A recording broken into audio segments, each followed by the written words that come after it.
juróom-ñaari waxtu jot na fii ci M7 TV jërë ngeen jëf li ñu mën a jàpp ci xibaar yi marax yi ponk yi ci gën a fës bokk na ci ñaari takk der yi réer mër ana lan lañu ci mën a jàpp ndax war nañoo am ak jaaxle lan moo waral procureur bu ubbi ab l'enquête est-ce que loolee dëppoo na ak li war a am laaj yu bëri yi ñu samp colonel gendarmerie à la retraite bii di Sankum Fati andi na ci ay leeral. kuréel gi ëmb liggéeykatu ñi yor wàllu wér-gi-yaram ak collectivité territoriale yi amaloon nañu ci àllarba ji ab doxum ñaxtu ak mbooloo mu takku Mballo Dia Thiam ak ñi mu àndal wane nañ seen bopp ngir état bu Sénégal mën a sàmmante ak accord yi ñu xaatimoon. jaaykati boutique yi ñoo ngi araftu ni daañu tëj seen boutique yi ci alxamis yi li ñuy nakaru nag mooy seen marchandise yu bari direction bi yor wàllum jënd ak njaay fii ci biir réew mi da cee daal di teg loxo bu ñu moywul daal grève yi mën naa am ñaari fan te loolee mën naa andi ay yàqu-yàqu jëmale ci borom kër yi. ana lan lañu mën a jàpp ci réer gi ñaari takk deri réer am na coow lu bëri lu muy rumandaat ci suuf yenn ci ay ëtt këru yëglekaay li ñu xamle mooy réer gi nga xamante ni réer nañu ko li ñu jàpp mooy Pape Alé Niang mi nga xamante ni arrêté nañ ko ci bu yàggul dara am nañ ci link waaye itam Sankum Fati colonel bu gendarmerie à la retraite li mu xamle mooy jarul askan wi di ci am ak jaaxle procureur de la république bi li mu ciy def itam nekk na lu dëppoo ak yoon na ñu déglu ko. li ñaan nit ñi ñu bañ a di yóbbu lu nekk loo xam ne surtout takk der foo xam ne yeggu fa ñun loolu lañ koy gérer bu fekkee ne fii ak ay fan parce que am nay délai dañu def recherche di wër parce que bu ñu leen gisee fekkee ne seen dem bi seen coobere bopp lañ ko def dañ leen di teg ci yoon dañ leen di am na ay punition ay daan yu leen di daan en interne. kooku moom loi bi mooy suñu charte moo ko prévoir boo deful yow sa liggéey dafa am yoon moo ko tënk boo deful li si war dañ lay teg ci yoon mooy dañ lay teg punition li ñuy wax punition dañ lay puni donc maintenant bu demee bu weesoo ay fukki fan wala ñaari semaine kooku dañuy xam ni yow da ngaa déserté yow da ngaa daw donc loolu noonu beneen kooku nag délit la waaw puisque egguñu ci loolu pour le moment dañ leen di wër avis de recherche moo am maintenant li tax justice dugg ci parce que dañ leen localiser xam nañ fu ñu dem ak seen bi ñu leen gisul ci suba donc dañ leen di wër. bi ñu leen wëree nag léegi ñu gis fu ñu jaar te ñu gis fa ay loo xam ne ay mandarga yoo xam ne wane na ne ñoom nekk na fi. donc moo tax boo ko mën nañ ne ay responsable lañu dañ ciy ñaaw njort. parce que kilifa day ñaaw njort borom njaboot day ñaaw njort donc moo tax ñu ne kilifa yi joxe ndigal procureur pour mu ubbi enquête. te loolu c'est tout à fait noonu la mbir yi di doxee bi armée Sénégal nekk si armée. te ay professionnels lañu aussi nit ñi war a xam loolu parce que temps yi gis nañu vraiment nit ñi war nañu ànd ak responsabilité parce que Sénégal dafa nekk ni compalong diggante loo xam ay dëkk yoo xam ne ñu ngi yëngu parce que seen takk der yi ñoo yëngu kenn warul fooyee kenn warul teg bët wala di teg ci kaw suñu dar loo xam ne nekku ci loo xam ne mun na jaxase xel yi mun na indi ay féewlo wala indi yëngu-yëngu ci takk der yi kooku musiba la danger la pour ku nekk donc nit ñi notamment réseaux sociaux notamment la presse nañu def ndànk kër bu ne dafa am loo xam ne da ngay wax jàmm wala nga noppi wante loo xam ne day indi féewlu mun na dañ ko notamment mu concerné takk der yi war nañ ci ànd ak responsabilité donc pour le moment lii la donc noonu lañ koy doxalee c'est une situation normale kooku dafay xew ça se passe am ñoo xam ne bon seen absence mun na nekk yoo xam ne bon dañoo dem et cetera fu kii ñu am accident ci yoon bi wala loo xam ne dafa leen tardel kenn xamul ti tey wootewuñu pour xam ne ñu ngi si tel lieu yow absent nga da nga absent te tegoo ko ci yoon te wane loo xam ne ni du sa coobare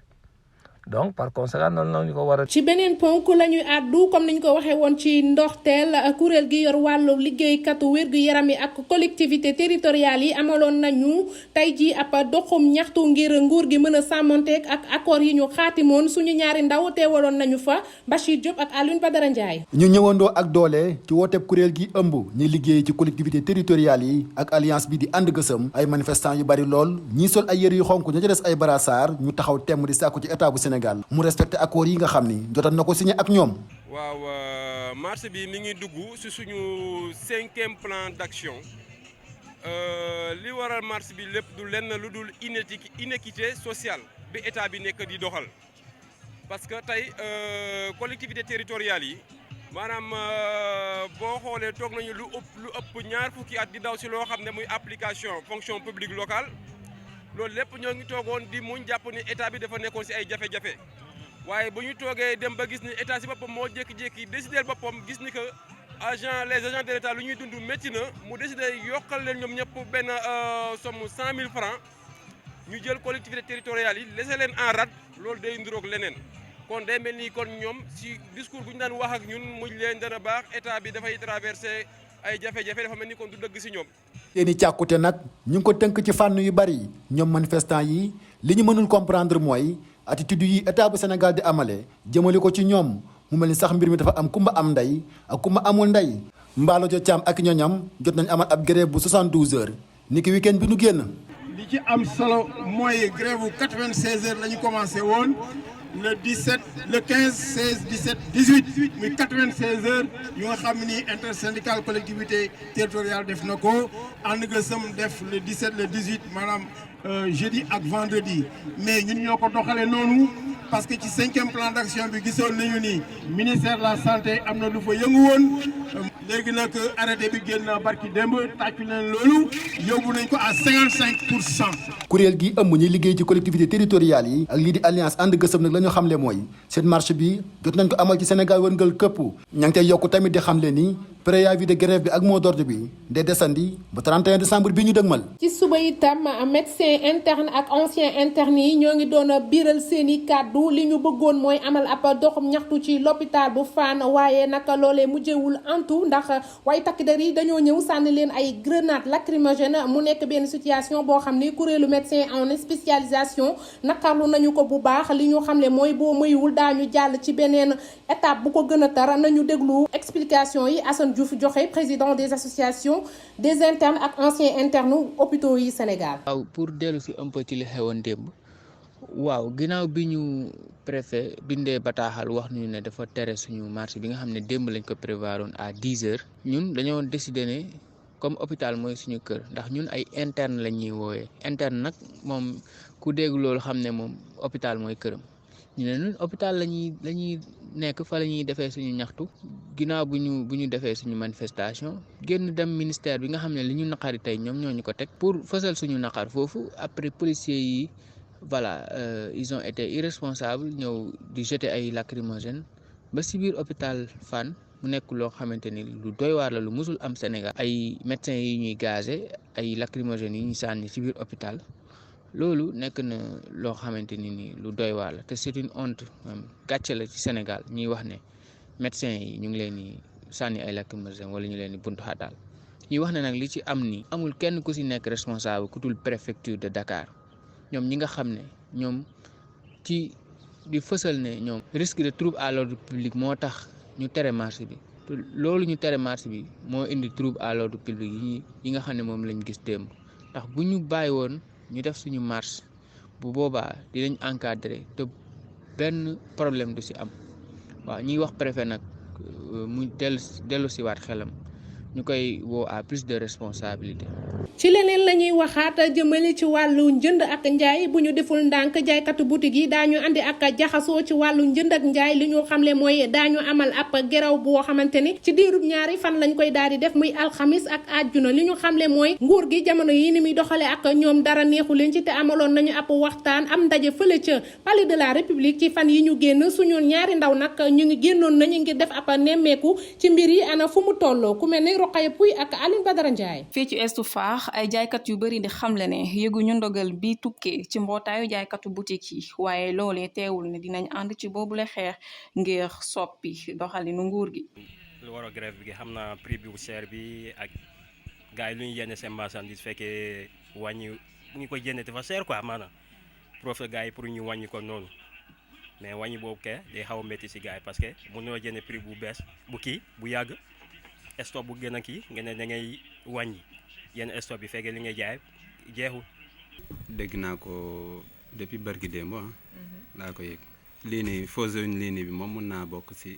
ñuy dem grève parce que tamit nguur gi tamit moom amul droit ñëw rek joxe prix am te xamul bitige bi nu mu ko jëndee. gis-gis bu ute ak ñoom jaaykatu boutique bi di jàpp ni lii saafara mbir mi mooy ñu arrêté jëndee ci grossiste yi. maanaam gis suñu lu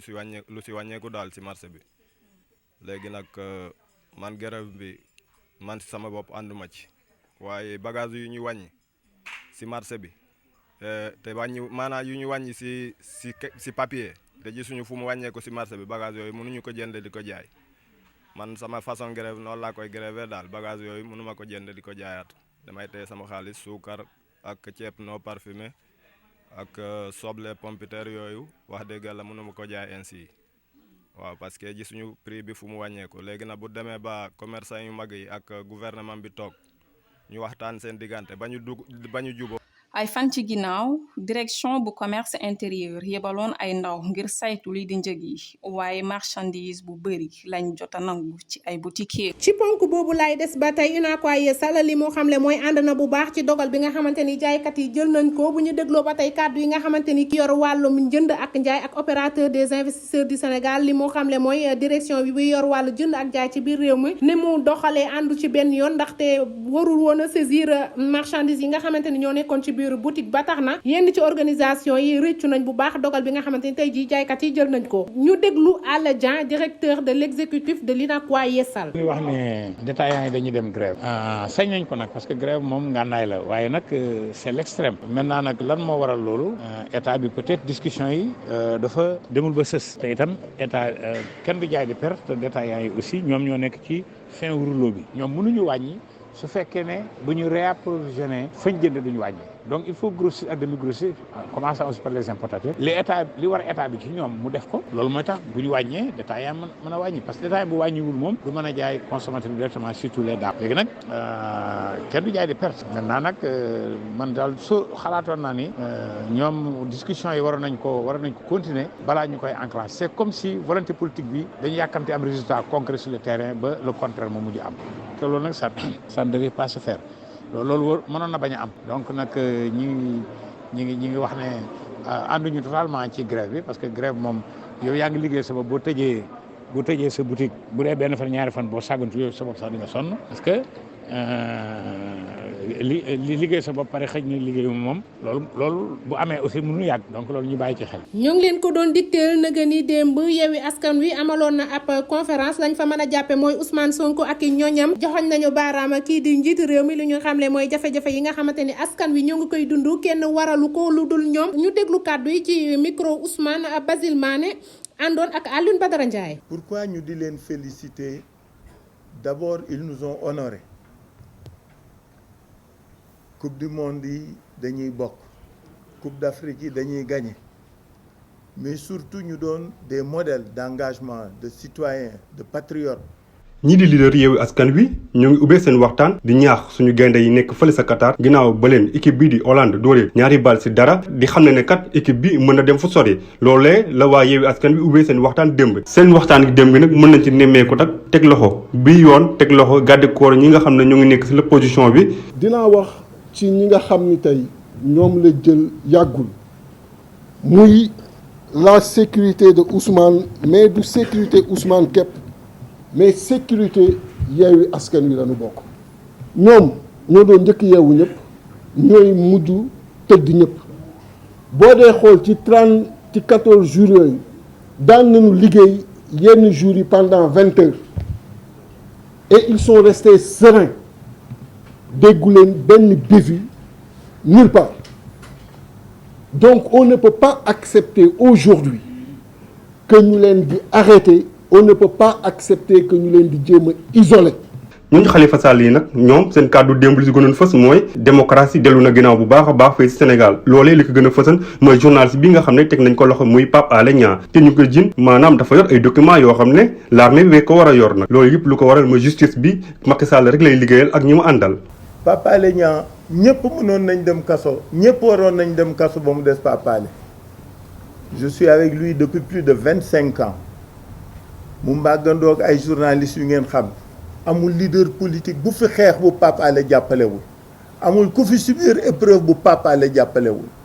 donc libérer Pape Alé par force la ñu jàppale ko lu ñu war la ñu xeex ko lu ñu war la ñu wax Pape Alé ni ko on est fier de lui. C'est un homme de dignité et d'honneur et qui n'a jamais failli amul ku mu bokkalul amul ku mu jàppalewul amul ku mu dimbaliwul amul ku mu xeexlewul donc Pape Alé jaraw lakk yéen journalistes yi merci mais le combat là warul jeex tant que Pape Alé génnul ci te fële nag du place am te du président Macky Sall moo ko fa mënoon yóbbu moo ko fa waroon yóbbu. ñi nga xam ne ñoo nekk ci l'opposition bi te seeni ndaw di leen taxawal fële sa assemblée nationale bi nag ñoom ñoo ngi rafetlu bu baax a baax seen ndaw yi lu ñu nekkee fële sa assemblée ndax ñëpp gis nañ ne vote budget ministère yi bëri na coow loolee. damay féliciter suñuy député ndax assemblée bi xam ngeen ni. gars yi sonn nañ de fi mu ne nii ñu ngi ñaan yàlla marathon budgétaire bi gaaw a jeex xam ngeen seen argument yëpp lan la ku yéeg ci tribune ba Ousmane Sweet Beauté yow ñu yóbbu la assemblée nationale pour nga wax ci farata réew mi benn argument la ñu am mooy Ousmane Sweet Beauté député yaa ngi leen fay sifa yu métti yoo xam ne ministre bu ñëw jaaxle na te waxoon nañ leen ko ñu leen di félicité ci taxawaay bi di leen félicité it